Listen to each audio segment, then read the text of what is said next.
नमस्कार। आज म यो भिडियोमा पैसा कमाउनको लागि केवल कडा मेहनतले मात्र पुग्दैन। यसको लागि त व्यवस्था, योजना र सही प्रणालीलाई अपनाउनुपर्छ भन्ने बारेमा एउटा सानो लघुकथा जस्तो लिएर आएको छु। कुनै एक समयमा कुनै एक ठाउँमा एक व्यापारी थियो। उसको सानो एउटा कफी सप थियो जहाँ उसले दिनको 14 घण्टा काम गर्ने गर्थ्यो। कडा परिश्रमको बावजुद पनि उसले दिनको 200-300 मात्र व्यापार गर्न सक्थ्यो। तर उसको महिनाको मासिक खर्च भने 10-12 हजार हुन आउँथ्यो। उसले सामान्य हिसाबबाट पनि दिनको 14 घण्टा काम गर्दाखेरि उसले महिनामा 5-7 हजार रुपियाँ कमाउँथ्यो भने 12-14 हजार चाहिँ उसको खर्च आउँथ्यो। यसले गर्दा ऊ एकदमै परेशान बनिरहेको थियो। यसै क्रममा एक दिन चाहिँ उसको पसलमा एकजना एउटा धनाढ्य व्यक्ति छिर्छ बिहान बिहान। तर त्यो कफी पसल चाहिँ एकदम सुनसान हुन्छ। कफी पसलमा कुनै ग्राहकहरू पनि हुँदैनन्। शान्त कफी मसिन होइन, ती टेबलहरू भाँडाकुँडाहरू मात्रै रहेका हुन्छन्। अनि यतिकैमा उसले चाहिँ कफी अर्डर गर्छ। त्यो बिलिनियरले चाहिँ कफी अर्डर गर्छ। कफी अर्डर गरेर कफीको सिप लिँदै उसले त्यो व्यापारीलाई सोध्छ, तेरो महिनाको कमाइ कति हुन्छ यो व्यवसायबाट भनेर सोद्धाखेरि ऊ एकदम निराश मुद्रामा भन्छ, मैले त यो कफी सपबाट आम्दानी होइन, मैले चाहिँ बढी घाटा बिहोर्नु परेको छ। म महिनामा 7-8 हजारको कमाइ गर्छु, तर मैले महिनामा चाहिँ 10-12 हजारको चाहिँ खर्च बिहोर्नुपर्छ भनेर भन्छ होइन। अनि त्यसपछि त्यो धनाढ्य व्यक्ति चाहिँ मुस्कुराउँदै उसलाई भन्छ, त्यसो भए तैँले यहाँ व्यवसाय गरेको होइन, तैँले कफी मात्रै बेचिरहेको रहेछस् है भनेर भन्छ।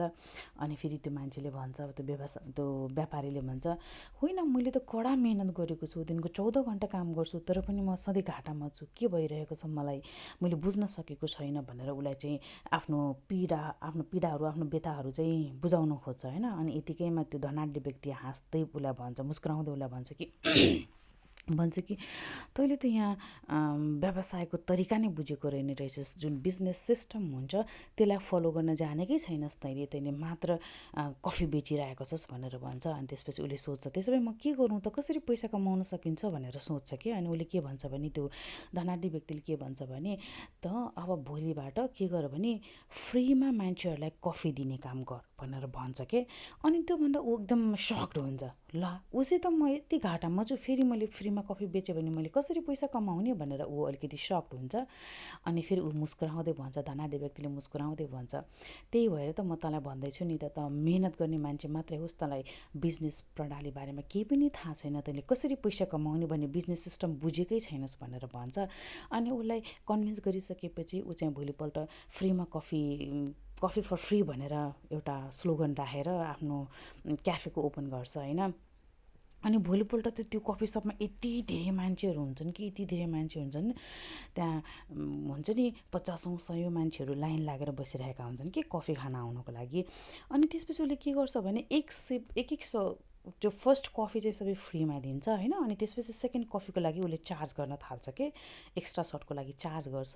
अनि त्यसपछि त्यो स्न्याक्सहरूको लागि चार्ज गर्छ। अनि वाइफाई पनि 30 मिनटसम्म फ्रीमा दिने, 30 मिनट पछाडि चाहिँ अनलिमिटेड 5 रुपियाँ अथवा $5 फ्रीमा दिने, यसरी यस्तो खालको पोलिसीहरू बनाउँछ।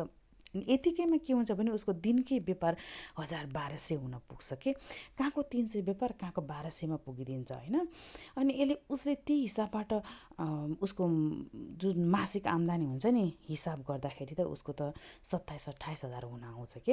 अनि त्यसपछि त्यो व्यापारीले बुझ्छ कि व्यवसाय गर्नको लागि त कडा मेहनतले मात्रै त पुग्दो रहेछ, यसको लागि त एउटा व्यवस्था, यो व्यवसायको व्यवस्था होइन, यसको योजना, यसको प्रणालीलाई बुझ्नु पर्दो रहेछ भन्ने कुरा चाहिँ उसले सिक्दछ। त्यसैले हामीहरू पनि कोही व्यवसाय गर्ने सोचमा छौँ, पैसा कसरी कमाउने भन्ने सोचमा छौँ भने, लाइक हामी नेपाली समाजमा भन्छौँ नि, केही कुरा पाउनुको लागि केही कुरा गुमाउनु पर्छ होइन। जस्तै एक सट कफी फ्रीमा दिँदा अथवा एक कप चिया फ्रीमा दिँदाखेरि त आफ्नो लागि त अर्को धेरै फाइदा भयो होइन। त्यो गऱ्यौँ भने चाहिँ हामीले राम्रो कमाइ धमाइ पनि गर्न सक्छौँ। आजको लागि यति नै, धन्यवाद।